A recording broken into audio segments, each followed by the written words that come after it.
Welcome to tonight's edition of Housing Fair, Safe, and Affordable. My name is Pam Favreau. I'm the director of the C.V.O.E.O program, Vermont Tenants. And my co-host tonight is Angela Zaikowski. She is the director of the Vermont Apartment Owners Association. Yes. And tonight we're going to change it up and hopefully have a little fun, and we're going to talk to you about renting myths.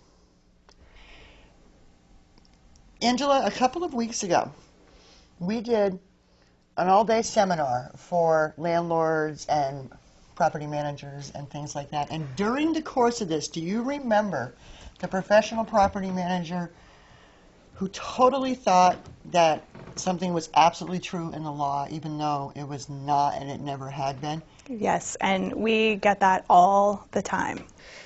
There are a lot of myths floating around out there about what folks' rights are and what their responsibilities are. Right, so, absolutely. And the interesting part is how ingrained it is. So we're going to talk tonight a little bit about some of those myths. We're going to be kind of myth busters tonight. And up on the screen right now, this is our first one that we want to talk about, and it's about the payment of rent. And the myth that I hear all the time is that there's a 5-day grace period on paying rent. So not true. Talk to us a little bit about that, Angela. Well, rent's due under the agreement that the landlord and tenant made in the lease agreement, whether that's a verbal agreement or whether it's a written agreement.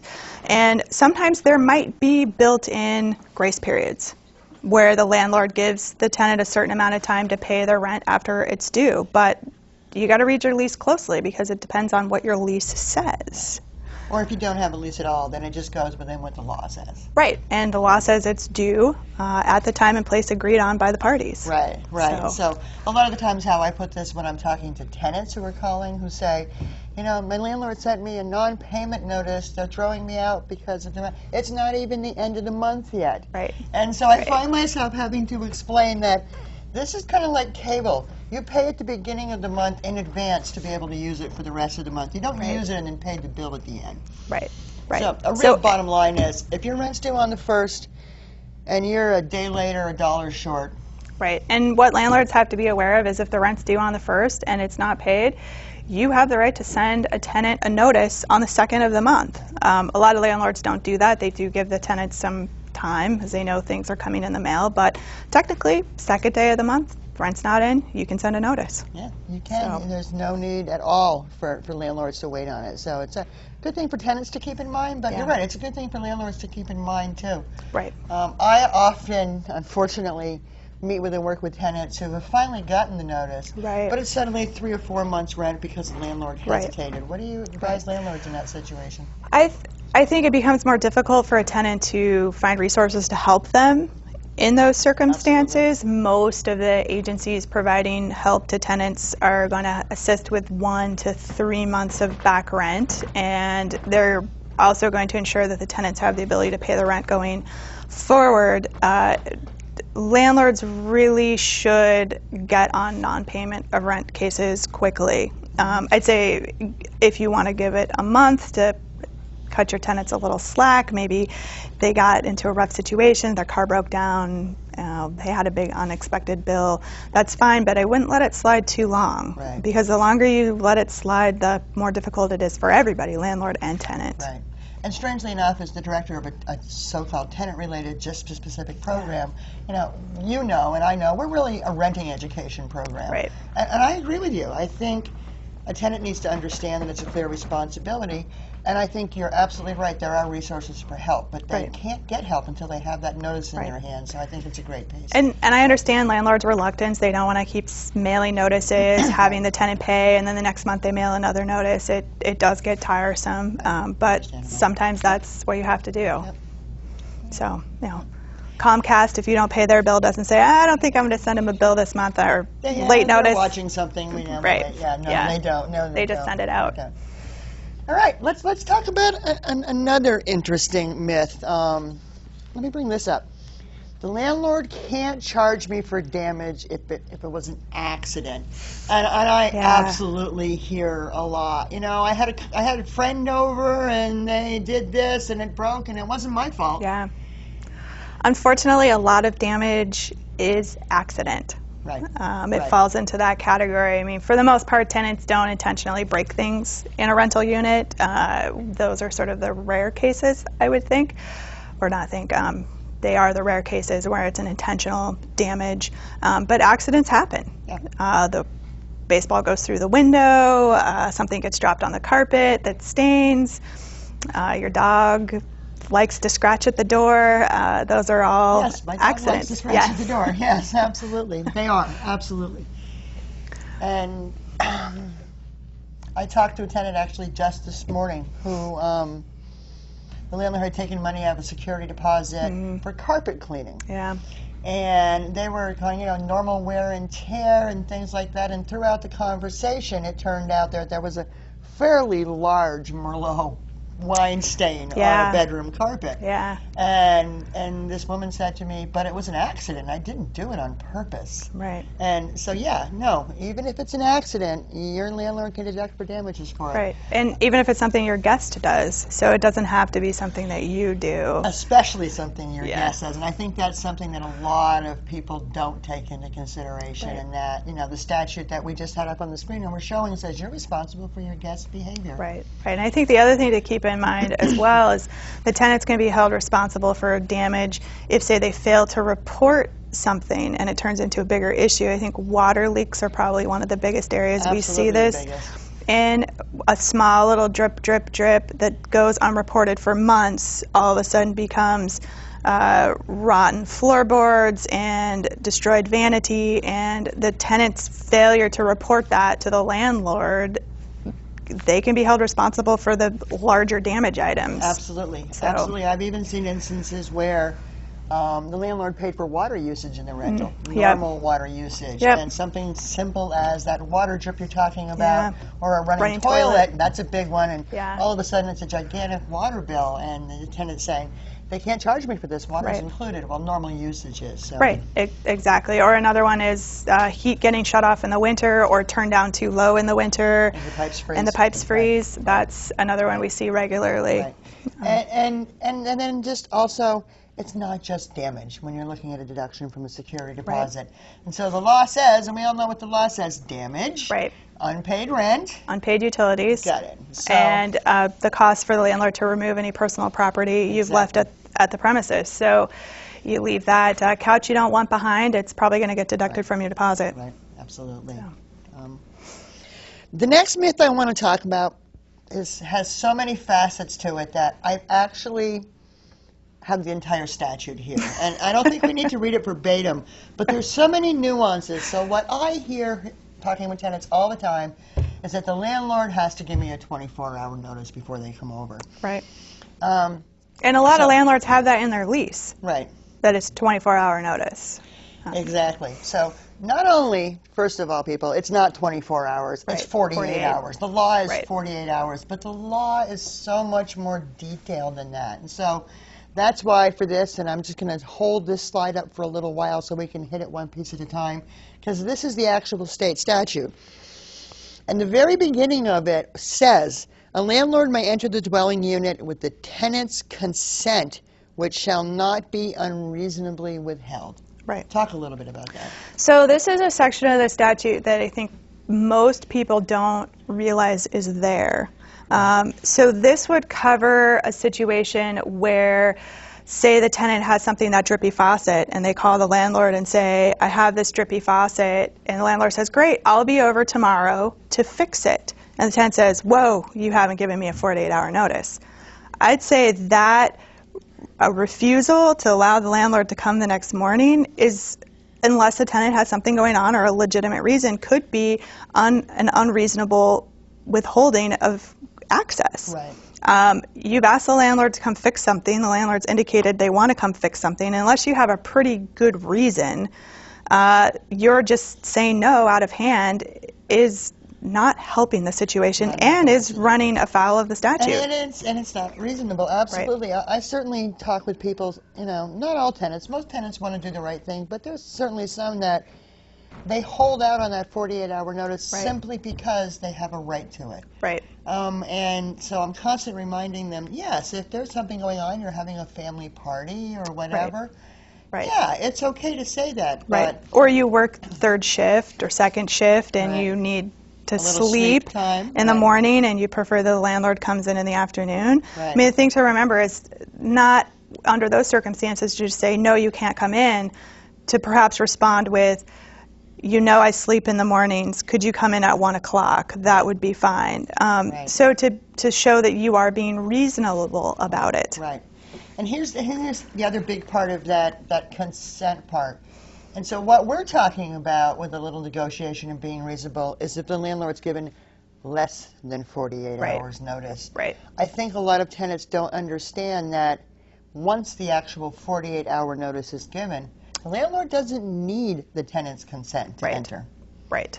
They can Right. just, this is the time, I gave you notice for it, here Right. I am, and I'm going in. Right. And so I think that the thing to remember is there's 3 times when a landlord can access the property. They can access it with consent, which, as we've been talking about, can't be unreasonably withheld.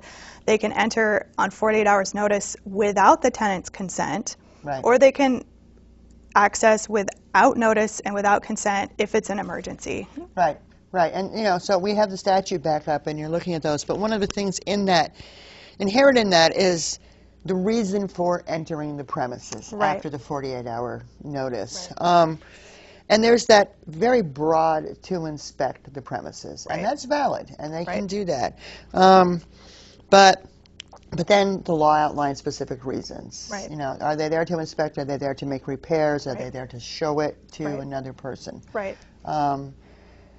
It's not always, I'm giving you 48-hour notice, I want to come over and talk to you. Or I'm Right. giving you a 48-hour notice, I want to come over and yell at you because you haven't paid the rent. Or Right. those kinds of things. Right. Yeah, yeah. Exactly. It's you need to have a reason for going in. Right, right. And inspecting is perfectly fine. Landlord wants to come in and check to make sure the smoke detectors are hooked up or have fresh batteries. Right. Totally legitimate reason to be coming in and giving a 48-hour Absolutely. notice. To fix that leaky faucet that the tenants complained about.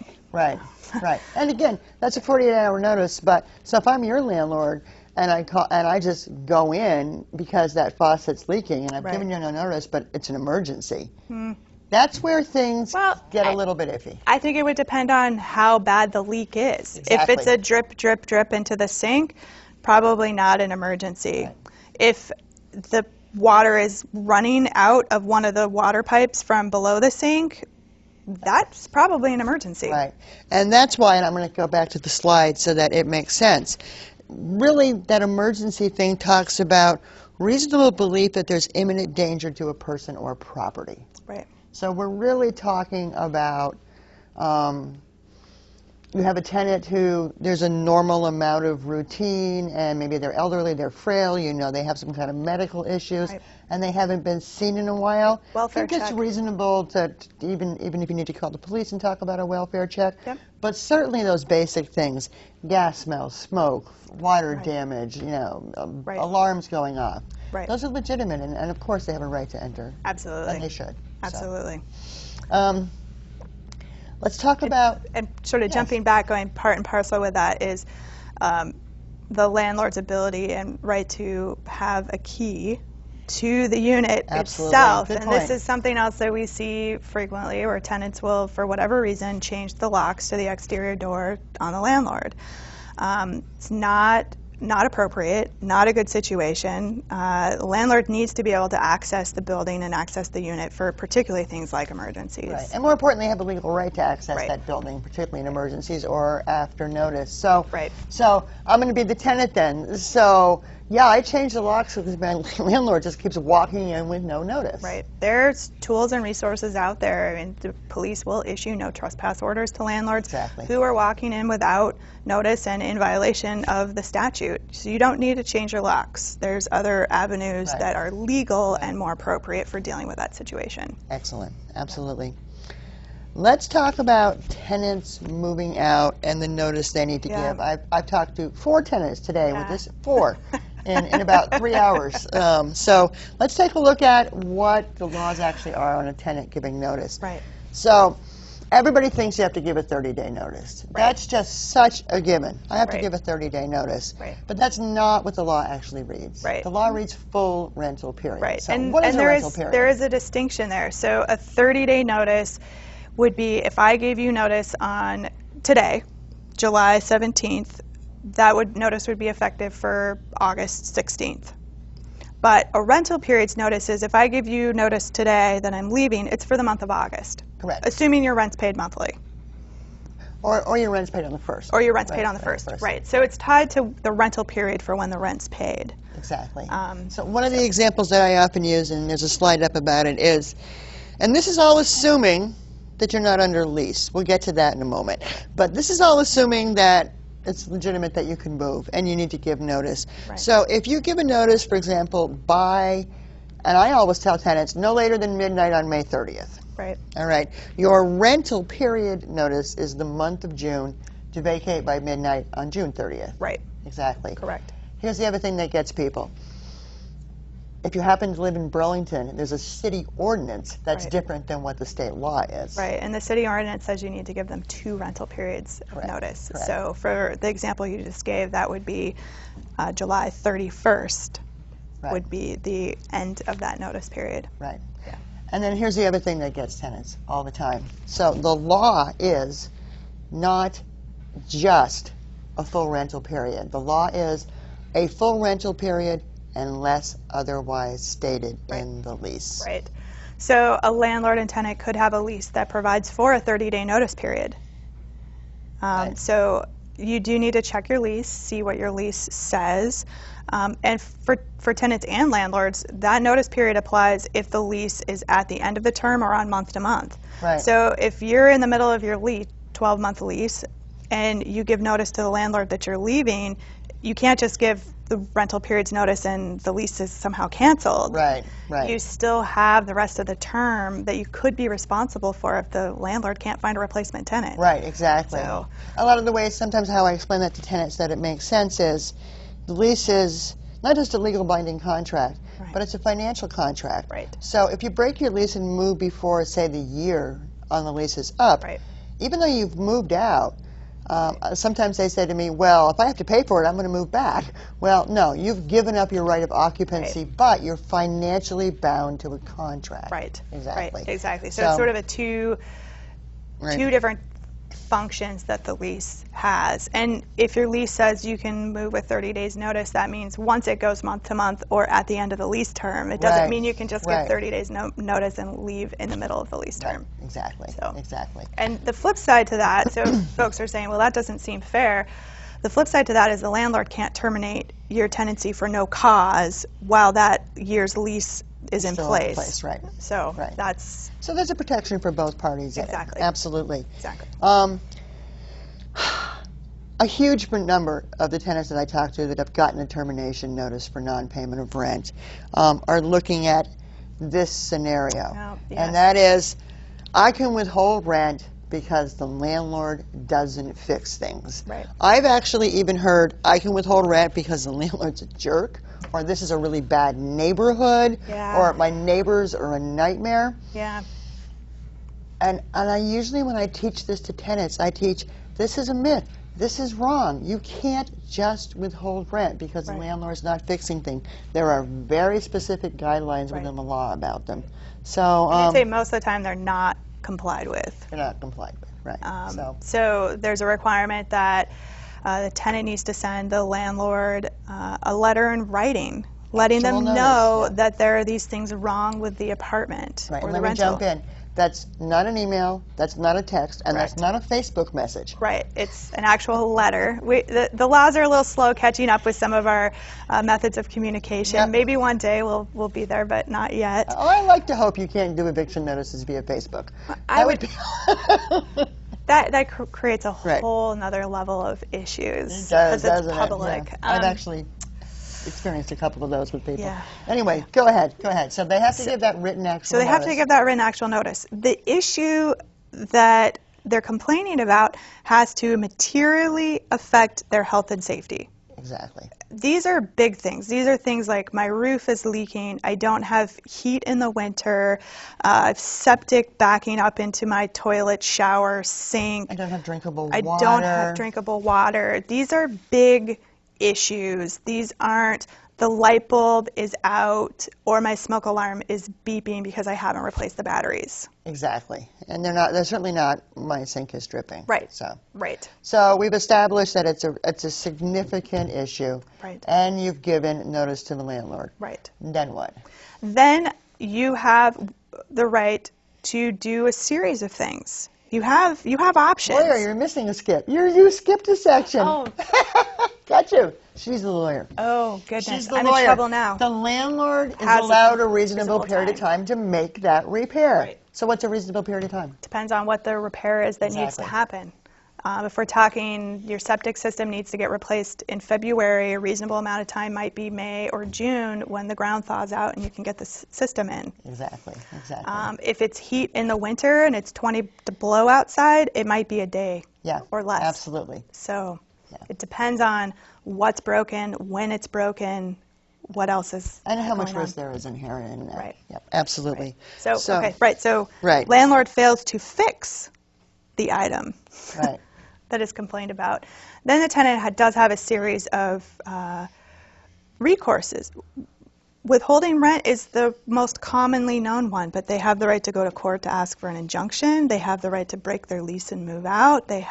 So for whatever reason, withholding rent seems to be the favorite, but there are a lot of other options. There are on the other table. options as well, too. So from the perspective of trying to help tenants and trying to teach them the right ways to do that, you know, it really is sad. I started this by saying the number of tenants that I've worked with who literally have a legitimate reason to be withholding rent. There's a really significant issue happening, but they've only communicated it verbally. Yeah. There's been no written notice required by the law. Right. And they didn't withhold rent, they spent rent. Right. So you have Right. they really have to understand that if a tenant has hit those steps, you have a serious situation, you've done written notice, the landlord hasn't fixed it, you need to put that rent aside someplace safely. You Right. can't just not pay your rent. And what we see a lot is the landlord sends the notice for non-payment of rent, and then the landlord hears the complaints about things Sure. are wrong, and I'm not paying the rent because.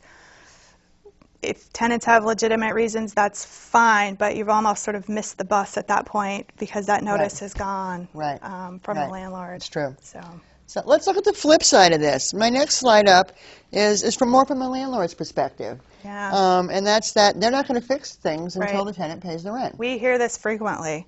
Well, I don't have to fix that leaky faucet because the tenant hasn't paid me. Unfortunately for the landlord, or fortunately, depending on which side you're looking at, the landlord's obligations to repair exist whether the tenant's paying or not. Right. The landlord's obligations don't go away just because the tenant stops paying the rent. And along those lines, a lot of times the landlords will have utilities in their name, whether the tenant was supposed to have them turned on or they just never, or the landlord includes them Right. in the rent. And Right. if the tenant's not paying the rent, the landlord still has the obligation to continue paying those utilities. That's Right. a different Right. statute section, and landlords don't want to go down that road because it turns into actually an illegal eviction Exactly. situation. Right. So, And not something they want to go to. exactly. Let's look at the next myth, which to me, I can't tell you how many times I've heard and been asked this question. And the myth is that landlords can't ask for a first month's rent, a last month's rent, and a security deposit. Right. Not true. Not I true. mean, unless Unless- you live in Barre or Burlington. Exactly, and that's it. So Burlington and Berry City have ordinances Right. that limit the amount of a security deposit, but just those two cities. Right. Statewide, Right. Everywhere else, the landlord could ask you to pay a whole year's rent in advance, That's right. and it's That's right. not against the rules. So right. don't be surprised if you're used to living in Burlington or Barre and you move out of those areas that the landlords are asking for a lot more money up front. Exactly. But it's legal. They can. It is. So. Yep. This is one of my favorite ones, and I'm sure it's one of your favorite ones as well. So I'm month to month now. I don't have a lease anymore. That's a tenant moves in. They originally have a 1-year lease. It ends and a new lease is signed, and now they're a month-to-month tenant. Right. And what I hear is, well, I don't have a lease. Right. Right. If you're living, What's the reality? Well, if you're living in rental property in the state of Vermont, you have a lease, no matter what. Right. Even if it's verbal. Even if it's verbal. So verbal leases are accepted. But what happens when you have a year's lease, when you get to the end of that lease term, the lease still continues, but generally just the term changes. So generally the term changes to month, but the actual lease, the rest of the obligations in the lease continue. Exactly. So. Right. I kind of sometimes explain it to tenants two ways, and one is exactly what you said with a slight rephrase. It's called, it is still a contract. Think of it as a contract that renews 1 month at a time. Right. But it's still a contract. Or something to put it in terms that most people will maybe understand. If you sign up for a cell phone plan and they put you on a 2-year contract, when your 2 years are up, your contract doesn't go away. It just changes to month. Right. It doesn't suddenly become free or Right. anything. Right. And those terms in that lease are what are really important. Exactly. You know, so if your lease says no dogs, and at the end of 1 year you don't sign a new one and you go out and get a giant dog, I guarantee you that's still grounds for eviction. Yeah. So, Yep. And on the topic of eviction, let's talk about the absolute ultimate myth Yes. in renting. This is actually in the seminar we were talking about, where we actually had 2 or 3 professional property managers, and the myth is, I can't be evicted in the winter. Right. We hear it all the time. I got to hurry up. I got to get this eviction started because I can't get my tenants out during the winter.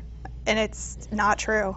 It must have been the case at some point in the state. Maybe it was. Right. It's no longer the case. Hasn't been for at least 15, 20 years. Right. Yep. You can evict them in the winter. You can evict them if they have children in the winter. You can evict tenants who have disabilities or who have disabled children in the winter. Yep. There's and you no know what restrictions. I'm realizing? I'm realizing we're propagating it because anybody that's tuning in right now is simply seeing the slide that says, I can't be evicted in the winter. You can be evicted in the winter. Right. That is simple as that. Probably the most common rental myth in the state Any of time Vermont. of the year, no matter what. Right. I say you can be like a 65-year-old disabled mother in a wheelchair with 10 disabled children with a note from your doctor saying you're dying. You're still subject to eviction. Yep. So. Yep. And so we only have a couple of minutes left. Okay. And I just want to talk about one more item that, you know, I don't have a prepared slide for because it's not really a myth. Not yet. But it's going to be. And we know it's only a matter of time. And so one of the things a lot of tenants don't understand is that laws change. Laws on everything change. Yesterday you could drive and text and, you know, do all those things, and now you can't. It's the same with landlord-tenant laws. Right. And so there's this pervasive belief, because of the way the laws used to be, that if a tenant leaves property behind in an apartment, no matter what the reason, then a landlord has to hold it for 60 days. Right. And there's been 2 law changes in the last few years that have pretty much blown that out of the water. Yes. And so at this point in time, if you abandon your apartment, Right, and abandon sort of the proverbial, you walk in, it looks like somebody got abducted by aliens. Right, because it's abandoned, right? It's abandoned. But the most recent rule change was that if you've been served with a writ of possession, which is the end of the eviction process, 15 days after you've been served, and when you vacate, the landlord's not required to hold your property. At all. It becomes the property of a landlord, no liability. It's 15 days after you're served the writ of possession. And the other law change is if you give notice that you're going to move out and you move out, anything you leave behind becomes the property of a landlord with no liabilities. Correct. So, you know, if you're moving, check the corners and do your property and definitely do it properly. Absolutely. So and sometimes you hear, well, I finished everything but the giant television and we needed a different truck for it, and so we were back on the second and it was gone. I mean, I think my piece of advice for tenants in that situation is make the call to your landlord, send an email to your landlord. Hey, I know I'm supposed to be out, I'm leaving this television here, can I come back tomorrow and pick it up? Right. They may say no, and if they say no, you need to figure out a way. But if you communicate with your landlord, I'd say generally they're going to be responsive. Right. And in the end, really, that's the key to everything. You know, from both sides, from the landlord or the tenant. It's just you know, open up the channels of communication. Correct. Don't run and hide from your landlord. Right. You know, and just talk about it. Right. So. Exactly. Well, thanks. Well, thanks for again. having me. All right.